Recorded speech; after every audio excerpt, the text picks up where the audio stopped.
We're 1 week into the new year. For those of you who were fans of preaching off the lectionary, you got it last week, the pastor's already leaving it. For those of you who don't really care, then it doesn't matter. But in this new year, we're going to be 1 weekend. How many folks are New Year's resolution folks? We had nobody at Wesley. Well, that kind of goes nobody at Wesley, period. Then we had nobody at Wesley who makes New Year's resolutions. So attendance was small, but we didn't have any. So we have no New Year's resolution folks here either. You know, from what I read is there's less and less of that. You know, and in my family it wasn't a big deal, it wasn't something we did. The only one I seem to remember, the only one I'm pretty sure was back in the 60s when the Surgeon General of the United States decided that smoking was detrimental to your health. I can remember my parents saying on that day, on that New Year's Eve, was going to be their last cigarette.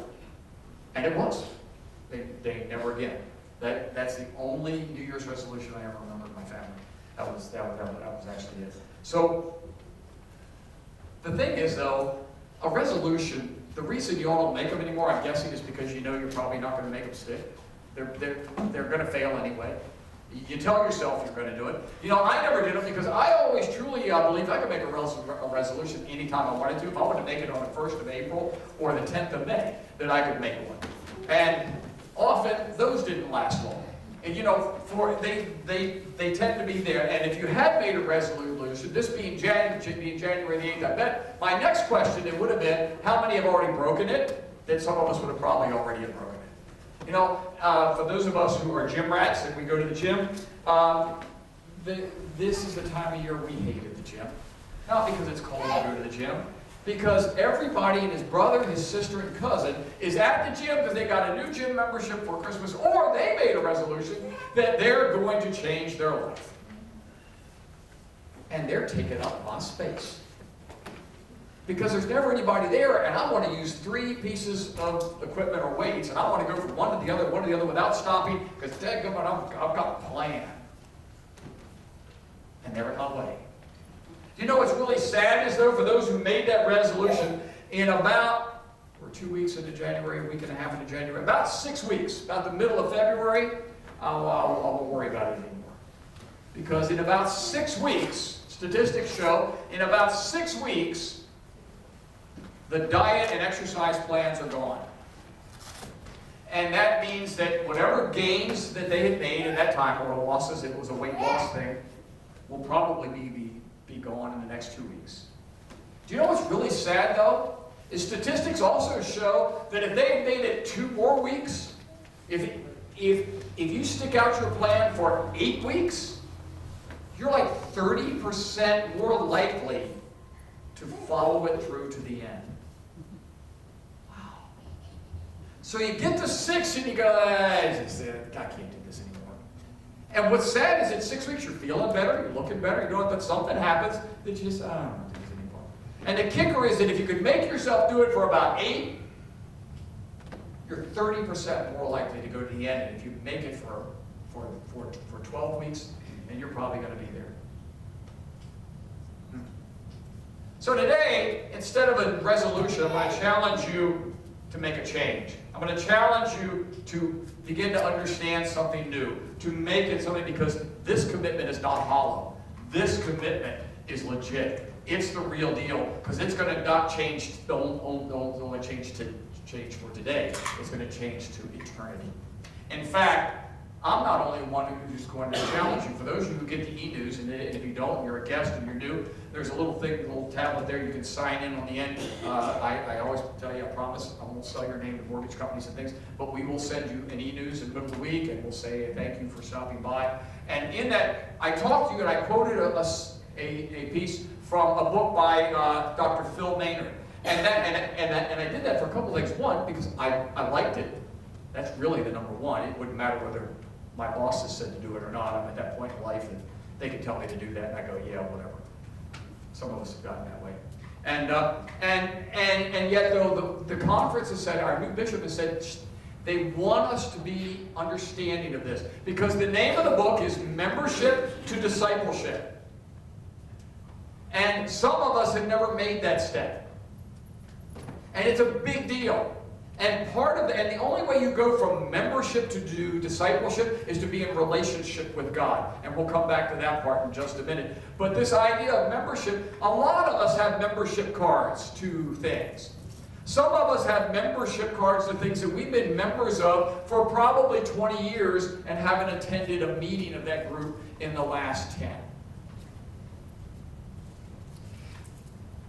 I shared with Wesley, there's an example I can think of that came to mind fast, was that when I first paid to have a shooting range where I could shoot, in order to be there you had to join a club, and the club required you to attend at least half the meetings a year. They have 10 meetings a year, means there have to be at least 5 of them, and I haven't done that in probably 5 years. I'm lucky if I get there once or twice a year. Why? Because one, said nobody's checking. Two, I'm obviously not passionate about going to the meeting. Trust me, if you're passionate about it, you're there. I'll guarantee it. You don't miss NCIS on Tuesday night. Because if you do, then you DVR. You don't miss that kids baking competition on TV, on HCTV. Because if you do, then you're going to DVR. Or you're going to go back to on demand and watch it. You don't miss the things that you're passionate about. And this idea of going from membership to discipleship, where you follow it and you believe it and you stick to it, that's what the church is missing. Well, how do you get there, Ray? Then how do you get there? Well, the challenge is to move past the relationship, to move past the resolution that's hollow and expected to fail. The challenge today is for the church as a whole. For the next 5 weeks, we're going to be talking about prayer. And we've already talked to the kids about prayer a little bit, so some of you who were here, you got a head start on that. And today we start with what is prayer? Well, Pastor, I know what prayer is. Well, let's see. What is prayer? We'll find out if you know what prayer is. And next Sunday, right away, we're going to go into this, why aren't prayers answered? I hear that a lot from folks. Why aren't prayers answered? Next we're going to talk about it. So what happens is the third week. What happens when we pray? You look at me like, what? No, what's actually happening? What's going on? We prayed. It didn't get answered, or it did. So what's going on? You know, I can watch TV, but I don't know what's going on inside that TV set to make it work. In my case about that, I don't care. As long as it works, and I get to watch NCIS.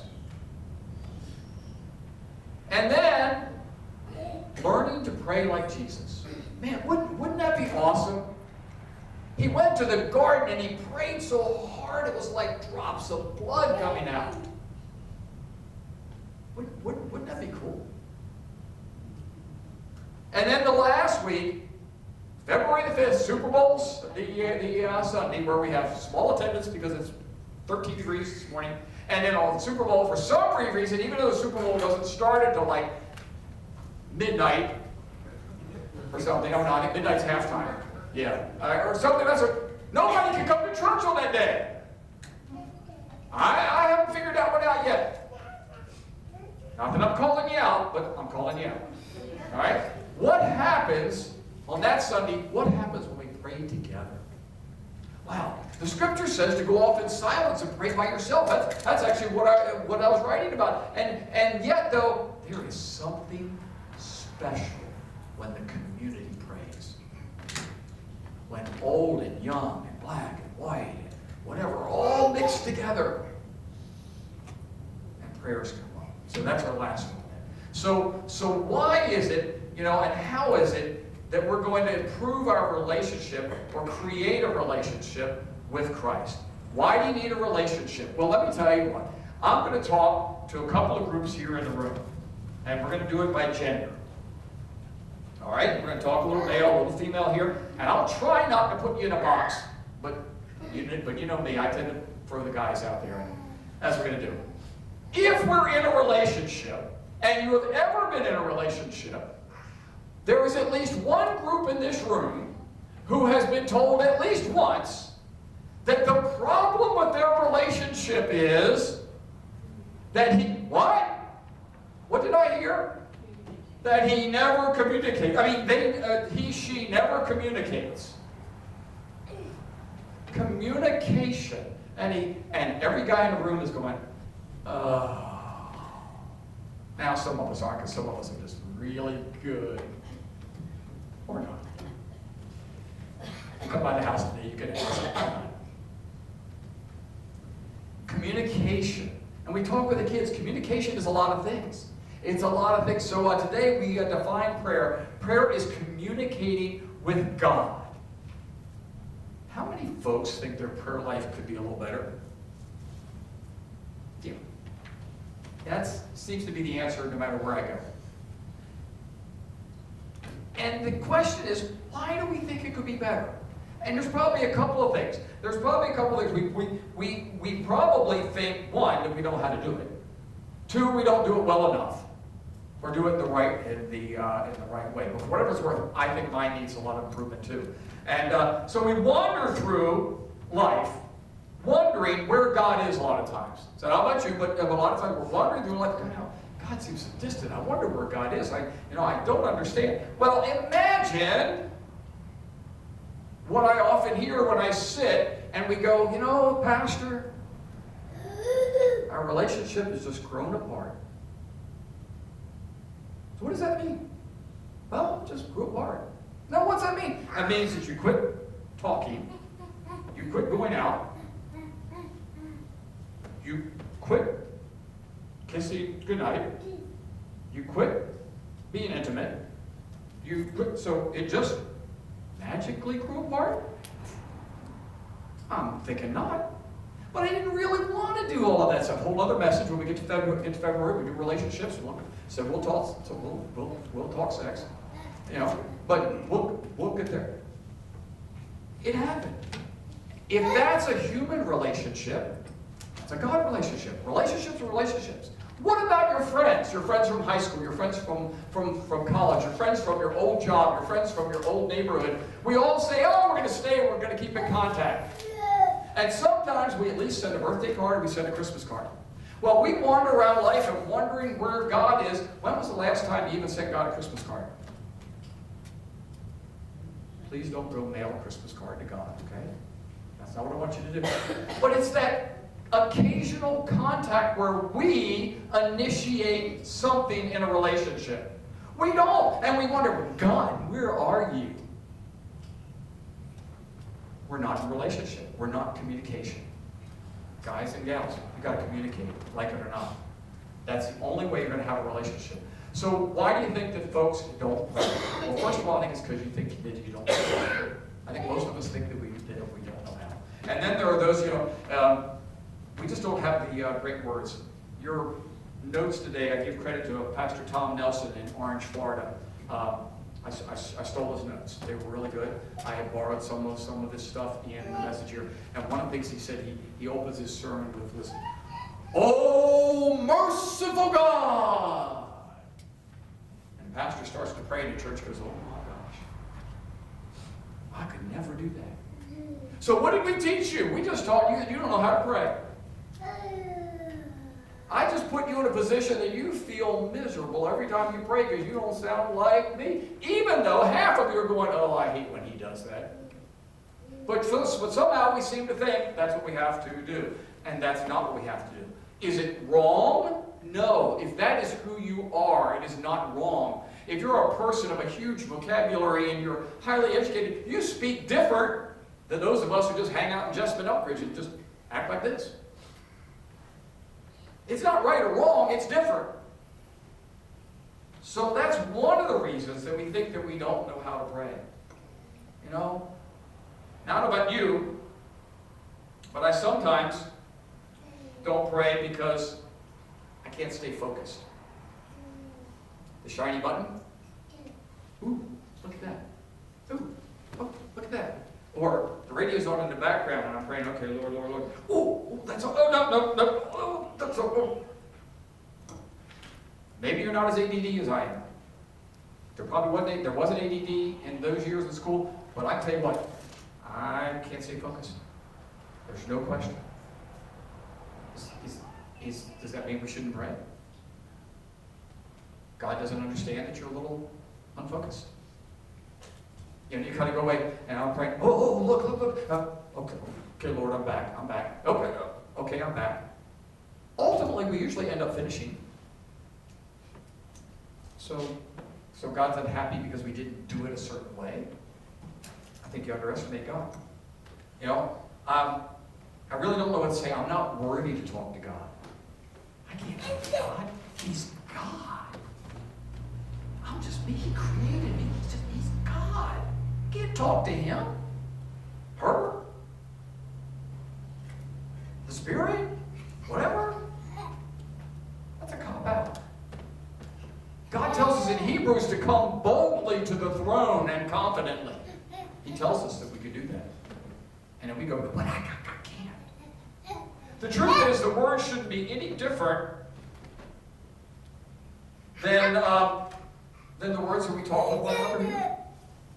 And you go, well, that just can't be right. Rick said, how is that? He made us. You know, we come in there and we simply open the prayer. The only thing I think you need to understand is you open the prayer with respect for God.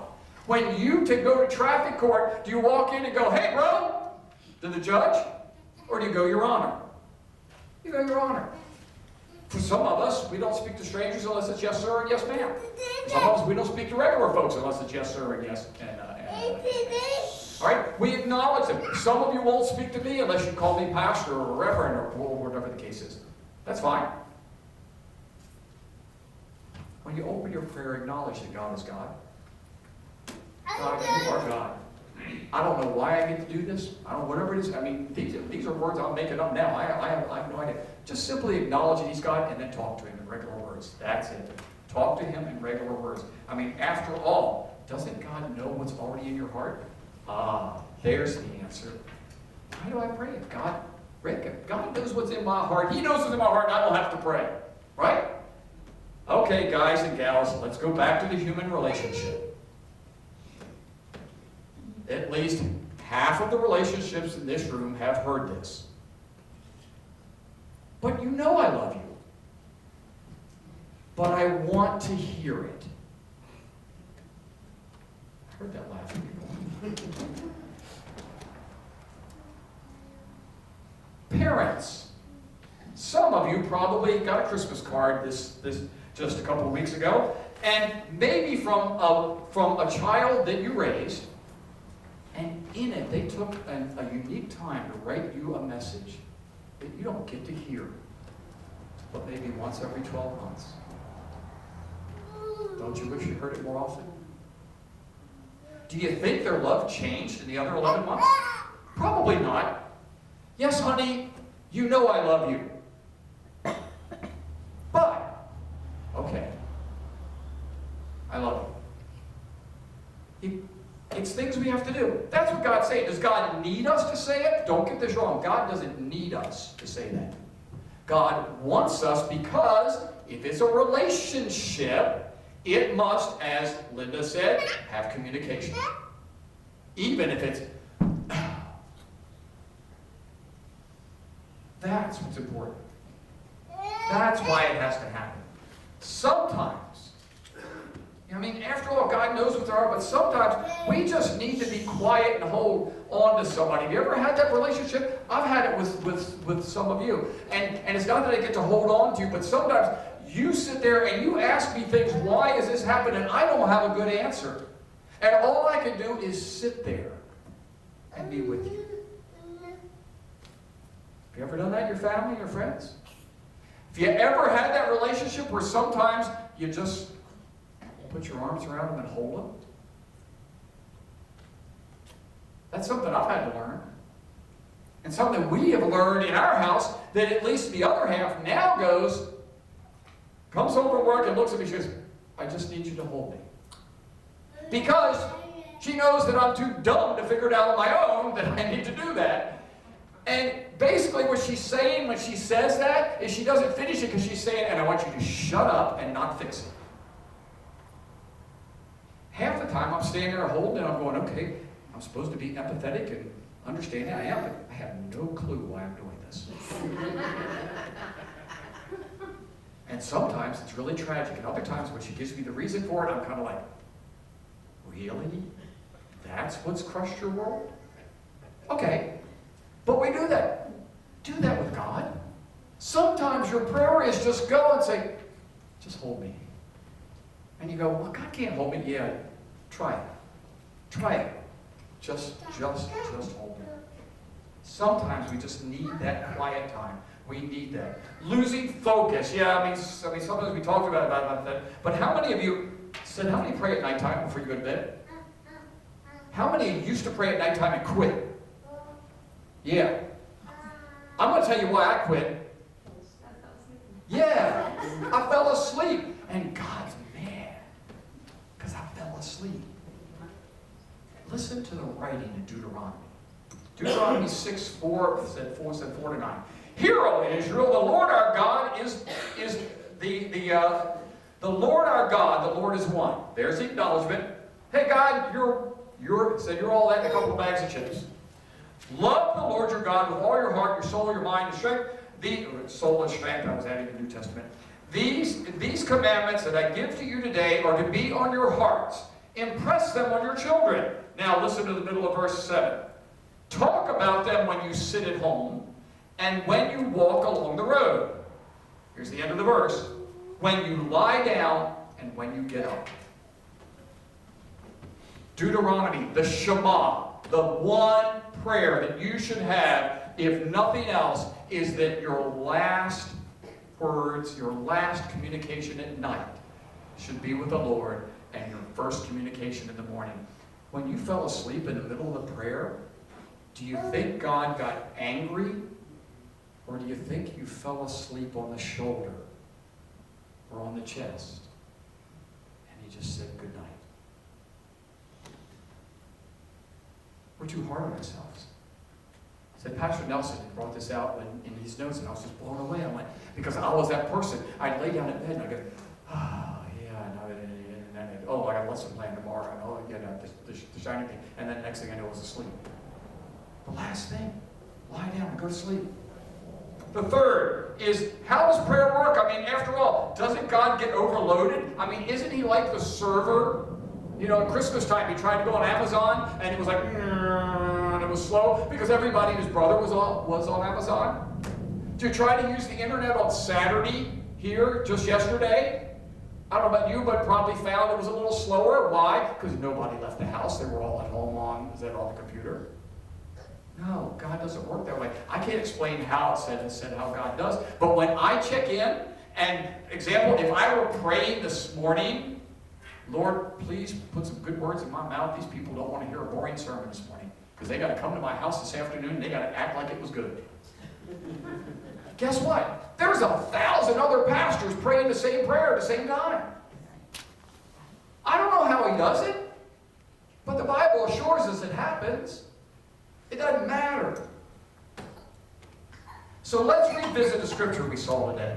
Let's think of this. First of all, this psalm is a psalm of lament. Now, there are some folks who credit David with writing all the psalms. There are a lot of folks who say, no, I'm just going to say the psalmist, because wherever you are theological in that, we're just going to put this in. The psalmist writes this, a prayer of lament is, they are sad. Their world's upside down, it's inside out. There's cancer, there's divorce, there's something going on in this life that is miserable. And the first words out of the psalmist's mouth are, give ear to my words, O Lord. So what's he really saying? Hey God, listen up. For two reasons. One, I need you to hear me. Two, I'm not sure you are. Hear that unwritten part. We say listen up to folks or listen to me because we don't think they are. Sometimes they are, because I'm betting that you've heard from that spousal relationship. Listen to me. I'm listening to you. What'd they say? And then they tell you what you said, and you're going, oh crap, they were listening. But God says, listen to me. So what's he saying? Listen to me. I'm unhappy. I'm frustrated. I'm distraught. My world is inside out. It's upside down, and I'm going backwards. But then the next phrase, he says, give heed to my sighing. So even sighing is praying? Is sighing prayers? Well, let me tell you what. Is it communicating? Because let's put it this way. Honey, we need to leave in 5 minutes. And if we're not there, they're going to close the doors. We're going to have to wait outside until the first intermission in order to get in. It'll only take us a minute. Anybody not know what that sign meant? Anybody not ever heard that sigh before? Anybody not made that sigh before? I'll do that one. Sighing is praying. The psalmist is saying, give heed to my sighing. Lord, the world's awful. I'm just done. I don't know what to say. Hear that, is what he's saying. Then he says, listen to the sound of my cry, my King and my God, for you to pray. Got many criers in the room? The day I die, my kids will never say, I never saw my father cry. They saw him die too. But they never saw him cry. In fact, they'll say, well, at least he won't cry anymore. He cries at sad movies, he cries, that's what I am. However, generally crying in public is something that we don't do. Who do we cry in front of? The people we care the most about. And for those of us who aren't criers, and we have cried, we definitely only cry in front of people that we really trust. The psalmist says, Lord, hear me cry. I have a relationship so intimate with you, I'm going to let you see me cry. Verse 3, O Lord, in the morning you hear my voice. In the morning I plead my case and you watch. I'm going to read that again. In the morning you hear my voice. In the morning I plead my case to you and watch. In other words, they pray and then they let it go and they stand back and watch. So what are they watching for? They're watching for God to do an amazing thing. I don't know about you, but I pray and I walk away going, gee, I wonder if he heard me. Gee, I wonder if I'm good enough today. I wonder if I used the right words today. Communication goes in relationship. Relationships are built on trust. Trust is that you gave it to God and you're going to sit back and watch what God is going to do. That's the message. I pled my case. I watch because I have confidence that I can go to the throne. Watching for what God is doing next in confidence with Jesus is sometimes what we don't do. We're too busy running it for ourselves, and we're not watching it. God is going to do amazing things in your life and in the life of our church when we simply spend time in communication. Well, how much time, Rick? Well, 1 Thessalonians 5, verse 16 says, rejoice always, and then in verse 17 it says, pray without ceasing. Now, I don't know about you, but that's caused me a lot of trouble in my life because that means I'm thinking I'm walking around going, all right, okay, I got to go to work, but Lord, I'm praying. I got to go to work, Lord, but I'm praying. You know, you can't do that. Well, first of all, I want you to know that there's nowhere in the Bible that says there's one position in which to pray. If you don't want to pray on your knees, then don't pray on your knees. And the older and the more battered up your old athletic body, is, the less you want to put your knee on the ground anyway.